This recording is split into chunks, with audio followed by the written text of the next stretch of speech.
bonjour, vous êtes traductrice de l'allemand vers le français. Elisabeth Willens, bonjour. Bonjour. Si j'ai le plaisir de vous recevoir aujourd'hui, c'est parce que vous avez co-traduit aux côtés de Blandine Longre un ouvrage absolument formidable, Musique interdite, les compositeurs juifs persécutés par les nazis, un livre de Michael Haas, donc qui était paru en anglais en 2013, puis en remanié en 2021. Alors Michael Haas, il a un itinéraire assez extraordinaire, c'est-à-dire que il a été producteur chez Decca, cette merveilleuse maison de production de disques. Et puis, il a connu Zemlinsky, ce grand compositeur de la première partie du XXe siècle. Il l'a connu grâce au chef Riccardo Chailly. Et puis, il a creusé comme ça tous ces musiciens du XIXe, du XXe siècle. Qui avaient disparu, en fait, qui n'étaient plus joués. Voilà. Et puis, il a édité, à partir des années 90, une trentaine de disques sous l'égide d'une collection qui était formidable, Musique dégénérée, où il a fait revivre toutes ces musiques dont beaucoup avaient été oubliées, notamment les Schulhoff, Pavel Haas, Schrecker, d'autres grands musiciens, soit disparus pendant la guerre ou avant-guerre, soit avec des destins aussi d'exilés ou d'autres destins tragiques. Alors, ce livre, je crois que vous avez passé 2 ans à le traduire. C'est un monument. Oui, c'est un gros livre. Édifié à la gloire de ces musiciens. Alors, il commence au début du XIXe siècle parce que le titre n'est pas trompeur, mais en fait, l'itinéraire décrit par ce disque est beaucoup plus, par ce livre, pardon, est beaucoup plus vaste que ce qu'on pourrait penser. C'est-à-dire qu'il débute au XIXe siècle. Exactement. C'est-à-dire qu'en fait, Michael Haas a voulu que le lecteur comprenne en fait. J'allais dire les racines du mal, c'est-à-dire pour en arriver à 33 et ensuite au sort qui a été fait à tous ces musiciens, il commence par exposer en fait tout simplement l'arrière-plan historique et aussi idéologique. Parce que ça va jouer un rôle très important au XXe siècle. On va notamment avoir au milieu du XIXe siècle un écrit polémique de Wagner qui va s'appeler « La juiverie dans la musique ». Alors il y a plusieurs traductions parce que vous mettez la juiverie dans la musique, il y en a qui mettent le judaïsme dans la musique. Mais là, parce que ça donne tout de suite une connotation particulièrement négative, votre traduction. Tout à fait. Mais là, je m'appuie sur l'analyse de Taguieff, qui en 2012 a fait un bouquin qui s'appelle Wagner contre les Juifs, et il a fait retraduire en français, et c'est très bien traduit d'ailleurs, tous les articles et essais polémiques de Wagner, et il explique pourquoi il ne faut pas traduire le judaïsme dans la musique, mais la juiverie, parce que l'idée était déjà péjorative dans l'esprit de Wagner.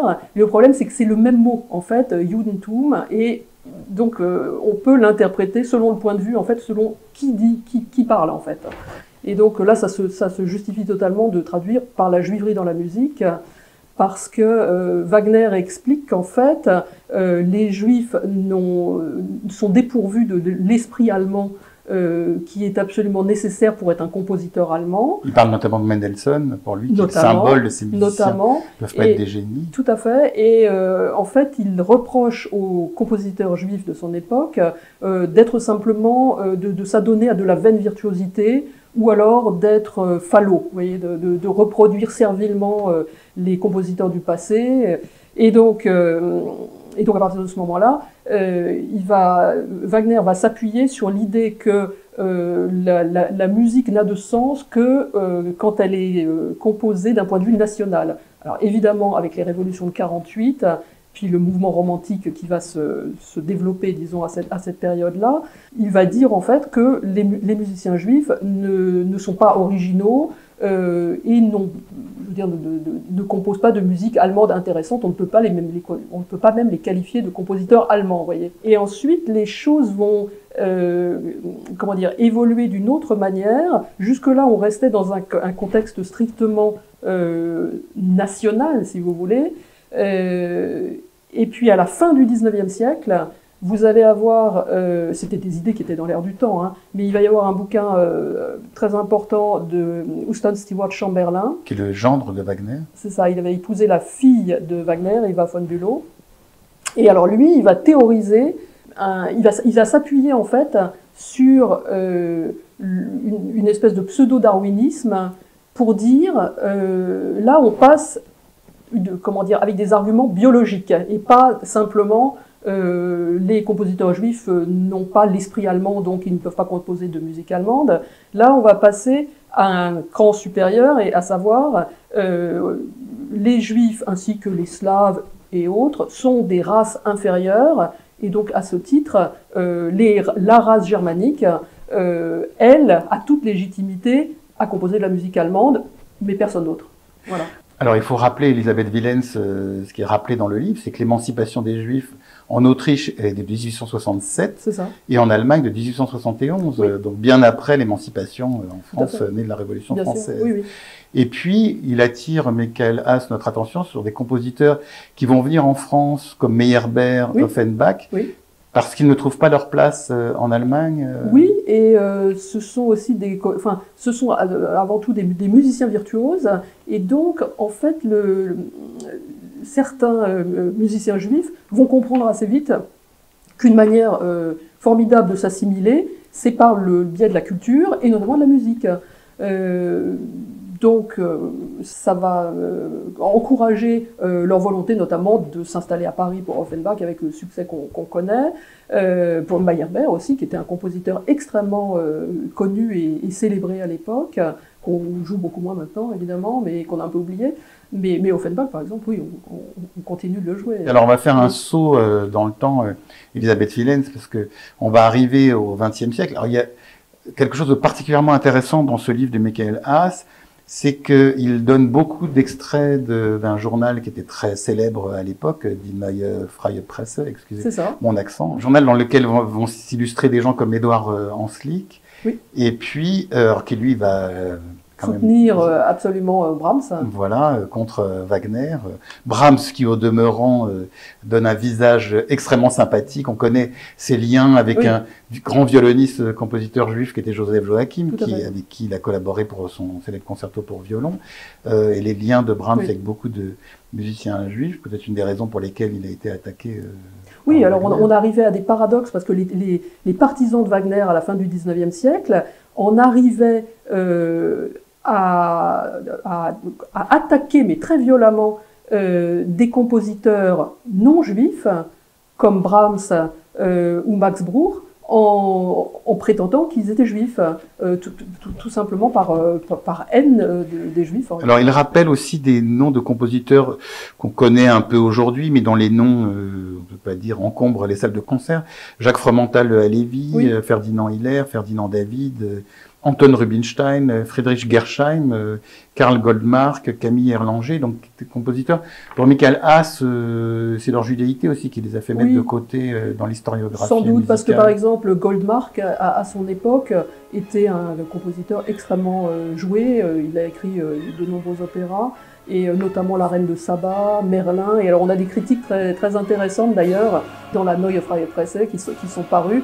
Justement, on voit comment dire, le malaise du critique qui trouve que par exemple dans La Reine de Saba, il y a des passages qui sont un peu trop judaïsants. Donc vous voyez, il y a parfois une ambiguïté au niveau même de la critique, alors que les critiques musicales étaient juifs. Donc c'était...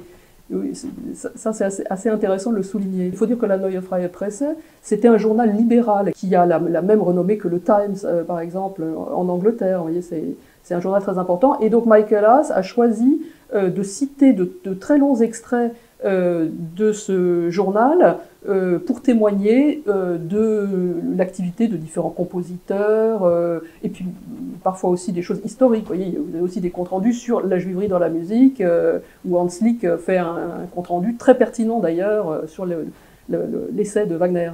Michael Haas fait revivre des figures, on peut écouter aujourd'hui la musique au disque, mais qui sont quand même beaucoup tombées dans l'oubli après-guerre, comme Ernst Storch, Egon Welesch, Walter Braunfels. Tout ça, on peut l'écouter grâce aux enregistrements qui ont été publiés grâce à Michael Haas ou Franz Schreker. Et alors, on va arriver... malheureusement, tragiquement et doucement, vers la période de l'avènement du nazisme. Franz Schreker est en quelque sorte la première victime, il dit, du nazisme, puisqu'il va mourir en 1934, alors qu'on vient de lui interdire, enfin de continuer à être le directeur du conservatoire de Berlin. On l'a renvoyé de son poste, en fait. Il dirigeait le conservatoire de musique de Berlin. On voit que les nazis qui vont en fait, à partir de la fin des années 20, commencé à s'attaquer aux compositeurs et aux musiciens juifs en général, vont à ce moment-là, contrairement à Wagner qui disait les compositeurs juifs imitent le passé, ils n'apportent rien de neuf, ils sont fallot. Là, la critique inverse va être faite. Ce sont des bolcheviks culturels, ils apportent une modernité insoutenable. Oui, comme Schoenberg, voilà. par exemple. Voilà. Et donc, la musique atonale, c'était absolument le comble de l'horreur pour les nazis. Alors justement, on va arriver à cette notion de musique dégénérée pour les nazis, que tout juif, quel que soit son mode d'expression musicale, compose de la musique dégénérée aux yeux des nazis. Donc tous les juifs sont interdits, et certains non-juifs sont interdits au nom d'un autre critère. C'est ça, pour des raisons de modernité, en fait. Et donc oui, effectivement, autour de Schoenberg, vous avez des musiciens comme Berg et Webern qui ne sont pas juifs, mais qui sont attaqués. Alors il me semble que Berg meurt en 35. Il est mort en 35, Berg. Oui, donc il a pas été Webern en 45. Voilà, c'est ça. Et donc oui, les nazis les proscrivent de toute façon pour modernisme insupportable, je dirais. Alors, comme on est dans ce univers nazi, le nazisme, c'est pas seulement criminel, mais c'est aussi une sorte de voyage en absurdisme. C'est-à-dire que vous avez quand même des piliers de l'Allemagne au niveau poétique comme Heinrich Heine. Oui. Heinrich Heine, alors on trouve ses poésies, bien sûr, c'est un des fondements de la poésie allemande, mais on les trouve dans les leaders de Schumann, de Beethoven, de Schubert, de Brahms. Alors ça va poser problème aussi pour les nazis. C'est-à-dire que comment proscrire quelqu'un dont on trouve des traces dans toute la musique des plus grands génies allemands non juifs. Et donc, oui, à un moment, on prête à Goebbels, c'est moi qui dis qui est juif. Hein, donc, bon, c'est vrai qu'on frise l'absurdité, mais on m'a même dit, alors j'ai pas vu ça de mes yeux, mais que par exemple la Loreley, qui est quand même un monument de la poésie romantique allemande, était quand même reproduite dans les manuels scolaires de poésie, mais on ne mettait pas le nom de l'auteur. Donc on arrive à des choses qui sont absolument monstrueuses. Oui, puis alors Michael Haas rappelle aussi ce qui est arrivé à la famille de Johann Strauss, puisque en fait Johann Strauss était juif, mais enfin comment mettre de côté Johann Strauss quand on est allemand ou viennois, alors que ça symbolise la valse viennoise. Alors ils vont trafiquer son acte de naissance. Oui, c'est ça. Ils vont le découper pourquoi pas, hein, pour faire perdre... Ils sont pas à ça près.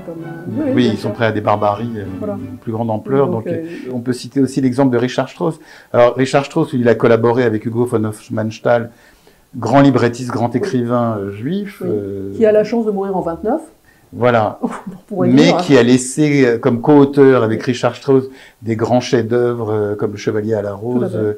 Ça aussi, voilà, ça va poser problème aussi pour les nazis. Alors, oui et non. En fait, ce qui va poser problème, c'est surtout quand Strauss va vouloir collaborer avec Stefan Zweig. Oui, pardon, je l'ai dit à la française. Ah oui, non, je comprends. Et Zweig va écrire donc le livret de... La femme sans ombre. La femme sans ombre. Et Strauss, qui à l'époque avait quand même été nommé à la tête de la RMK, c'est-à-dire la chambre de musique du Reich. En 1934. Voilà. En fait, Strauss se dit, moi je suis une sommité de la musique allemande, il ne peut rien m'arriver, même si sa belle-fille était juive, donc il ménageait quand même un peu les choses, mais en tout cas, il était persuadé qu'il pouvait, en tant que Richard Strauss, imposer Zweig. Et donc on va voir notamment qu'à l'affiche de l'opéra, il va insister pour que le nom de Zweig apparaisse quasiment aussi grand que le sien. Et là, les nazis ne vont pas du tout être d'accord. Et ça va créer une rupture, et Strauss va réaliser certainement à ce moment-là qu'il ne peut pas se permettre tout et n'importe quoi quand même. Oui, d'ailleurs, il y a des figures, justement avec des portraits quand même assez nuancés, comme Richard Strauss ou Furtwängler. Ce sont des gens qui ont cru qu'en fait, ils pourraient travailler face aux nazis. Oui. Ils n'ont pas compris ce qu'il y avait de profondément, ou alors ils font mine de ne pas comprendre, ce qu'il y avait de profondément criminel et loin de toute idée d'humanité qu'on pouvait pressentir. C'était peut-être plus difficile de le comprendre en 1933 que maintenant, je dirais. Oui, tout à fait. Mais c'est vrai quand Furtwängler dit par exemple dès avril 1933 il n'y a que de la bonne ou de la mauvaise musique, mais on ne peut pas interdire à des grands chefs ou à des grands compositeurs allemands ou autrichiens, au prétexte qu'ils seraient juifs, d'écrire, de composer, de diriger. Et là, ça va créer une énorme polémique et il va être vertement remis à sa place et pendant un certain temps, il va se retirer, il reviendra naturellement après, mais lui aussi pensait qu'il pourrait imprimer sa personnalité en fait au régime, mais ça n'a naturellement pas été le cas. Alors finalement, comme vous le disiez, Elisabeth Villens, au début de cet entretien, tout ce qui prélude l'avènement du nazisme constitue les 2/3 de ce livre. La guerre, ça a été largement documenté par ailleurs, notamment Thérésine. Michael Haas évoque les autres ouvrages consacrés à Thérésine, dans des ouvrages fondateurs. La part plus inédite, qui est moins documentée, qu'on trouve dans ce livre de Michael Haas, c'est l'exil des musiciens, l'exil aux États-Unis, l'exil en Angleterre. Alors, ils sont pas fraîchement accueillis. Non, ils sont plutôt fraîchement accueillis en Angleterre. Oui, il y en a, un certain nombre passent d'abord par la France. Oui, il y en a qui restent, comme Joseph Kosma. Il y en a qui restent en France, qui venait de Hongrie. effectivement. Il y en a qui vont en Angleterre, par exemple Hans Gall, Egon Welesch, qui deviennent des universitaires très renommés en Angleterre, mais non sans mal au début, parce qu'ils sont quand même internés dans des camps au moment où la guerre est déclarée. Donc ils sont complètement désemparés, et on le voit à leur courrier, leur correspondance. Michael Haas en cite quelques extraits. Alors, Michael Haas n'évoque que brièvement, justement, les destins tragiques de musiciens comme Alma Rosé, qui a péri à Auschwitz, ou d'autres qui était la nièce de Gustav Mahler, et la fille de Arnold Rosé, qui était l'ancien premier violon du Philharmonique de Vienne. Et du Quatuor Rosé. Voilà, et qui, elle a eu un destin épouvantable. D'ailleurs, rappelé dans un autre livre édité par Note de Nuit, une biographie extraordinaire, au passage d'Alma Rosé, où on apprend qu'elle avait réussi à se réfugier à Londres à l'avènement du nazisme et qu'elle est retournée en Hollande. Parce qu'elle était amoureuse. Voilà. Et qui après s'est réfugiée après l'invasion de la Hollande, s'est réfugiée en France, a été déportée de France vers Auschwitz, où elle a été exterminée. Et oui, mais à Auschwitz, ce qu'il faut dire aussi, c'est qu'elle a dirigé l'orchestre des femmes à Auschwitz, et elle est morte en avril 1944. Donc, ces destins les plus tragiques ne sont pas vraiment les plus évoqués dans ce livre, parce que ce qui intéresse, parce que ce sont des destins qui sont, comme je le disais, beaucoup documentés ailleurs, mais la marque d'originalité de l'ouvrage de Michael Haas, c'est qu'il s'intéresse à la postérité de ces musiques. En fait, tous ces gens qui sont tombés dans l'oubli, tous ces musiciens qui auraient pu être connus avant l'avènement du nazisme et dont on n'entendait plus parler après, ou alors qui étaient passés de mode, ou dont on ne voulait plus. Oui, et puis leur carrière a été brisée en plein vol, il faut dire ce qui est. Et aussi, il y a un phénomène assez curieux, mais qu'on peut comprendre, c'est qu'à partir du moment où un certain nombre de compositeurs, mais ça vaut aussi pour des chefs, par exemple comme Klemperer, qui ont été des modernistes dans les années 20, à partir du moment où ils se retrouvent en exil, en fait, leur position et leur statut changent naturellement. Et donc, pour certains, ils deviennent les tenants d'une espèce de classicisme allemand. On voit très bien chez Klemperer qui devient le grand chef des grandes symphonies allemandes. Enfin, vous voyez, c'est un destin qui est arrivé à pas mal d'entre eux. C'est arrivé à Busch aussi, à Fritz Busch, quand il est parti s'installer d'abord au Danemark, où là, on lui a demandé non pas du In the Meat, enfin, vous voyez, du Kurt Weill, on lui demande les grandes symphonies allemandes, et donc là, il va diriger naturellement Beethoven, Schubert, etc. Voilà, donc c'est vrai que ça a modifié complètement, en fait, le destin de la musique allemande de cette époque-là, ça c'est indubitable. On va terminer, après toutes ces tragédies, sur une note aussi amère, c'est-à-dire que il y a eu bien sûr une dénazification en musique comme ailleurs. Il y a, comme ailleurs, beaucoup de gens qui sont passés entre les mailles du filet. Alors il y a le destin de ce Schenk, que lui se retrouve après-guerre, des gens qui traversent les gouttes de la musicologie. Il y en a qui échappent, et puis il y en a qui n'ont pas eu de mots assez durs pour condamner leurs collègues juifs.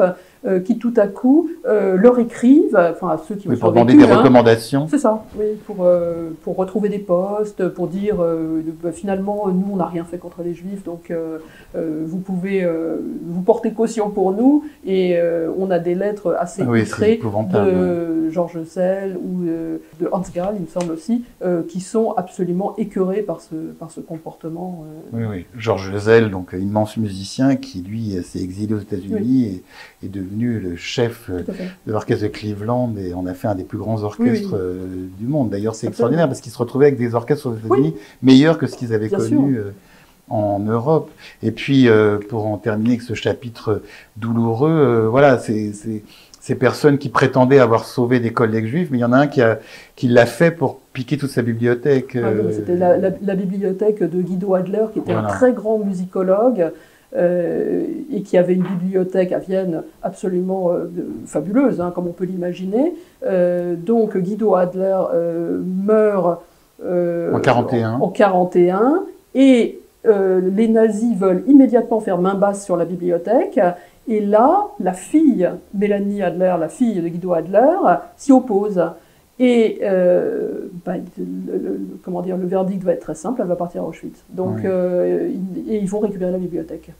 Donc, effectivement, là, c'est des destins absolument tragiques. Alors, donc, ce livre, puisque nous voilà malheureusement au terme de cet entretien, Elisabeth Villene, ce livre que vous avez co-traduit avec Blandine Long, enfin, c'est vraiment, il est d'une richesse extraordinaire, musique interdite et compositeurs juifs persécutés par les nazis, dans cette très belle collection de notes de nuit. Elisabeth Villene, s'il me reste à vous remercier infiniment d'avoir été notre invitée. Merci à vous.